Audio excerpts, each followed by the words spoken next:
Hello friends, இந்த தடவை நம்ம என்ன பார்க்க போகிறோம் அப்படின்னா, அனாயன்ஸில் படிக்கிற April May 2024 students semester 2 and semester 4 exams பார்த்தீங்க அப்படின்னா நாளையிலேருந்து வந்து ஸ்டார்ட் ஆகும். இப்போ வரைக்கும் எக்ஸாம் நல்லா ப்ரிப்பேர் பண்ணிட்டு இருப்பீங்க. இருந்தாலும் நாளைக்கு எக்ஸாம்ஸ்லாம் மறக்காமல் கண்டிப்பாக எல்லாம் பண்ண பாருங்கள். ஸோ உங்களுக்கு சின்ன சின்ன டிப்ஸ் அண்ட் ட்ரிக்ஸும் சொல்கிறேன். ஸோ அதெல்லாம் பாருங்கள், உங்களுக்கு ரொம்ப யூஸ்ஃபுல்லாக இருக்கும். ஸோ நாளையிலேருந்து எக்ஸாம்ஸை கண்டிப்பாக இந்த மாதிரிலாம் ஸ்டார்ட் பண்ண பாருங்கள். ஸோ வாங்க வீடியோக்குள்ள போகலாம். ஓகே ஃப்ரெண்ட்ஸ், ஃபஸ்ட் எடுத்தால் பார்த்தீங்க அப்படின்னா அனாயன்ஸில் படிக்கிற ஏப்ரல் மே 2024 ஸ்டூடெண்ட்ஸ் உங்களோட சீனியர்ஸ்க்கு பார்த்தீங்க அப்படின்னா எக்ஸாம் ஸ்டார்ட் ஆகி இப்போ வந்து எக்ஸாம்ஸே எண்டாகிற அளவுக்கு வந்துருச்சு. ஸோ உங்களுக்கு பார்த்தீங்க அப்படின்னா நாளையிலேருந்து வந்து எக்ஸாம் ஸ்டார்ட் ஆகும். ஸோ மெஜாரிட்டி எல்லோரும் எக்ஸாம் நல்லா ப்ரிப்பேர் பண்ணிட்டு இருப்பீங்க. இருந்தாலும் உங்களுக்குள்ள ஒரு பயம் இருக்கும். ஸோ எக்ஸாம் கொஷின் வந்து நாளைக்கு கஷ்டமாக கேட்டுருவாங்க, அப்படி இல்லைனா நம்ம படிச்சிருக்க கொஷினை கொஞ்சம் உல்ட்டாவாக கேட்டாங்கன்னா அப்படின்னு சொல்லி உங்களுக்குள்ள ஒரு பயம் இருக்கலாம். ஸோ அதே மாதிரி நீங்கள் படிச்சிருக்க கொஸ்டின் எக்ஸாம் ஹாலில் போய் மறந்துருச்சுன்னா அப்படின்னு சொல்லிட்டு உங்களுக்குள்ள ஒரு நிறைய கன்ஃபியூஷன் இருக்கும். ஸோ அப்படி தான் நீங்கள் கான்ஃபிடென்ட்டாக படிச்சுட்டு இருப்பீங்க. ஸோ நீங்கள் கான்ஃபிடென்ட்டாக படிங்க, கண்டிப்பாக நீங்கள் படிச்சிருக்க கொஸ்டின் தான் வரும். ஸோ அதே மாதிரி நீங்கள் படித்த கொஸ்டினை கிளியராக வந்து நீங்கள் ப்ரெசென்ட் பண்ணிடுவீங்க. ஸோ உங்களுக்கு அந்த இடத்துல மறக்கவே மறக்காது. ஆனால் நீங்கள் எப்பயுமே படித்ததை கரெக்டாக வந்து starting point to ending point, அதாவது அதெல்லாம் ஞாபகம் வச்சுக்கோங்க. ஏன்னா உங்களுக்கு ஒரு ஸ்டார்டிங் பாயிண்ட் மறந்து போச்சுன்னா கண்டிப்பாக எக்ஸாம் ஹாலில் அங்கே போய் மறந்துட்டு நீங்கள் யோசிச்சுட்டு இருப்பீங்க. ஸோ அதை கொஞ்சம் தெளிவாக வச்சுக்கிட்டீங்க அப்படின்னா கண்டிப்பாக நீங்கள் படித்த கொஸ்டின் தான் வரும். ஸோ நீங்கள் பார்த்துருக்க கொஸ்டின் தான் வரும். நீங்கள் கிளியராக வந்து ஆன்சர் வந்து கொடுக்க பாருங்கள். பேப்பர் ப்ரெசன்டேஷன் ரொம்ப ரொம்ப முக்கியமான ஒன்று. நீங்கள் ஃபஸ்ட்டாக எக்ஸாம்ஸ் எழுத போகிறப்போ கண்டிப்பாக வந்து கான்ஃபிடென்ட்டாக போங்க. ஸோ போகிறப்பே ஒரு பயத்தோட போனீங்க அப்படின்னா ஒரு கொஸ்டின் பேப்பரில் உங்களுக்கு ஒரு கொஸ்டின் கஷ்டமாக இருந்தாலும் எல்லா கொஸ்டினுமே கஷ்டமாக இருக்க மாதிரி இருக்கும். நீங்கள் ஒரு கான்ஃபிடென்ட்டாக போனீங்க அப்படின்னா கண்டிப்பாக எல்லா கொஸ்டினுமே கஷ்டமாக இருந்தாலும் ஒரு கொஸ்டின் ஈஸியாக இருக்க வச்சு நீங்கள் எல்லா கொஸ்டினும் கான்ஃபிடென்ட்டாக பண்ணுவீங்க. இது வந்து ஸ்டூடெண்ட்ஸோட சைக்காலஜி வச்சு நான் சொல்கிறேன். ஸோ அதனால் ஒரு கொஸ்டின் ஈஸியாக இருந்துச்சு அப்படின்னா கண்டிப்பாக எல்லா கொஸ்டினுமே ஈஸியாக இருக்கிற மாதிரி உங்களுக்கு தெரியும். அதனால் நீங்கள் மைண்ட் செட்டை கரெக்டாக வச்சுக்கோங்க. ஸோ டைம் மேனேஜ்மெண்ட் ரொம்ப ரொம்ப முக்கியமான ஒன்று. உங்களோட சீனியர்ஸ்லாம் பார்த்தீங்க அப்படின்னா இப்போ எழுதின எக்ஸாம்ஸில் லாஸ்ட் டைம் இல்லை, ஒரு கொஸ்டின்ஸ் அட்டன் பண்ண முடியல அப்படிங்கிற மாதிரிலாம் சொன்னாங்க. ஸோ அதனால் டைமை வந்து கரெக்டாக மேனேஜ் பண்ணுங்கள், ரொம்ப முக்கியமான ஒன்று. அனெக்சர் ரொம்ப ரொம்ப முக்கியம். அனெக்சரில் கரெக்டாக வந்து ஃபில் பண்ணுங்கள். அந்த ஃப்ரண்ட் பேஜில் கரெக்டாக ஃபில் பண்ணுங்கள். சப்ஜெக்ட் கோடோ ரெஜிஸ்டர் நம்பரில் எந்த ஒரு மிஸ்டேக்குமே பண்ணாதீங்க, அடித்து எங்கேயுமே வந்து மாற்றிடாங்க.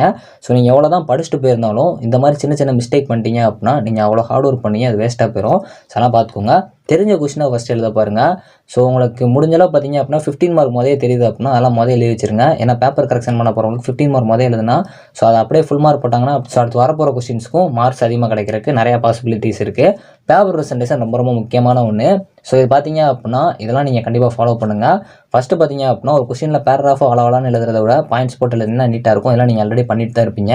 ஸோ பிளாக் கலர் வந்து ஏதாச்சும் கீ பாயிண்ட்ஸ் இருந்துச்சு அப்படின்னா அதெல்லாம் அண்டர்லைன் பண்ணியோ இல்லாட்டி வந்து அதை எழுதி காட்டுங்க, கொஞ்சம் நல்லாயிருக்கும். ஸ்டிக் பென்ஸ் வந்து மேக்ஸிமம் யார் யூஸ் பண்ணாங்க, அது யூஸ் பண்ணாமல் கேட்டுட்டு இருந்தீங்க. ஸ்டிக் பென்ஸ் வந்து மெஜாரிட்டி யார் யூஸ் பண்ணாங்க.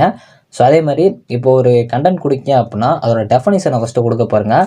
அந்த கண்டென்ட்டுக்கு டெஃபனிஷனே இல்லைனாலும் இப்போ இதை ஃபாலோ பண்ணுங்கள். இப்போ 5 யூனிட் இருக்கும். அந்த 5 யூனிட்டுக்கு பார்த்தீங்க அப்படின்னா ஒரு ஹெட்டிங் இருக்கும், ஒரு டாபிக் வந்து கொடுத்துருப்பாங்க.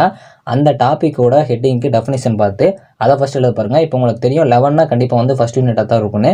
அப்போ அதை ஃபஸ்ட்டு நீங்கள் டெஃபனிஷனை கொடுத்துட்டு அடுத்து எழுதினீங்க அப்படின்னா நல்லாவும் இருக்கும். உங்களுக்கு வந்து எக்ஸ்ட்ரா பாயிண்ட்ஸ் கொடுத்த மாதிரியும் இருக்கும். கண்டிப்பாக ரியல் டைமில் எங்கே யூஸ் பண்ணுறாங்க அப்படிங்கிற பார்த்து அதை ஒரு எக்ஸாம்பிளாக கொடுக்க பாருங்கள். ஸோ உங்களுக்கு தெரியாத கொஸ்டின் வந்துச்சு அப்படின்னா கண்டிப்பாக வந்து முடிஞ்சளவு அதை அட்டன் பண்ணுங்கள்.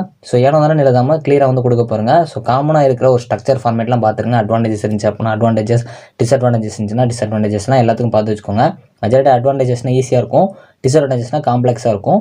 ஸோ இந்த மாதிரி சின்ன சின்ன டிப்ஸ்லாம் பார்த்தீங்க அப்படின்னா நம்ம சேனல் ஆல்ரெடி உங்கள் சீனியர்ஸ்க்கு நான் சொல்லியிருப்பேன். அதெல்லாம் நீங்கள் பார்க்கணும்னு வச்சுன்னா நம்ம பிளேலிஸ்ட்டை செக் பண்ணுங்கள், நிறைய வீடியோஸ் இருக்கும். ஸோ இம்பார்ட்டன்ட் கொஸ்டினும் பிளேலிஸ்ட்டில் இருக்கும். ஸோ எல்லாமே செக் பண்ணுங்கள். ஸோ கண்டிப்பாக உங்களுக்கு யூஸ்ஃபுல்லாக இருக்கும். இம்பார்ட்டன்ட் கொஸ்டின் வந்து நான் முடிஞ்சாலும் அப்லோட் பண்ண டைம் கிடைச்சா பண்ணுறேன். இப்போதைக்கு டைம் இல்லாதனால ஸோ ஆல்ரெடி அப்லோட் பண்ணியிருக்க வீடியோஸே நீங்கள் வந்து பழைய உங்கள் சீனியர்ஸ்க்கு இருக்கிற கொஸ்டின்ஸையும் கொஞ்சம் ரெஃபர் பண்ணிங்க அப்படின்னா ஈஸியாக நல்ல மார்க்ஸ் எடுத்துடலாம். ஸோ ரியல் டைம் எக்ஸாம்பிள்ஸ் வந்து கண்டிப்பாக பார்த்து வச்சுக்கோங்க. டெஃபனிஷன்லாம் ரொம்ப முக்கியமான ஒன்று.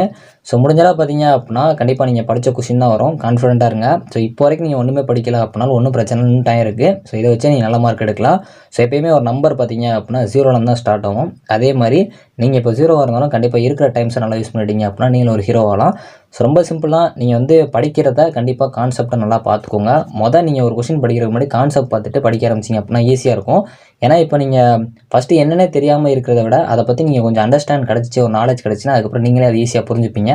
ஸோ அதனால தான் ஸோ எப்பயுமே வந்து ஒரு கொஸ்டினை படிக்கிறதுக்கு முன்னாடி ஒரு ஃபண்டமெண்டல்ஸ், ஒரு பேசிக்ஸ்லாம் தெரிஞ்சு வச்சுக்கோங்க. கண்டிப்பாக 5 யூனிட்டில் இருக்கிற 5 யூனிட்டுமே நீங்கள் படிச்சுக்கணும். இது ரொம்ப முக்கியம். ஸோ நிறைய ஸ்டூடெண்ட்ஸ் பார்த்தீங்க அப்படின்னா இந்த டாப்பிக்லாம் வேணாம் அப்படின்னு சொல்லிட்டு அவாய்ட் பண்ணிட்டு போயிருவீங்க. அதெல்லாம் அப்படி அவாய்ட் பண்ணாதீங்க.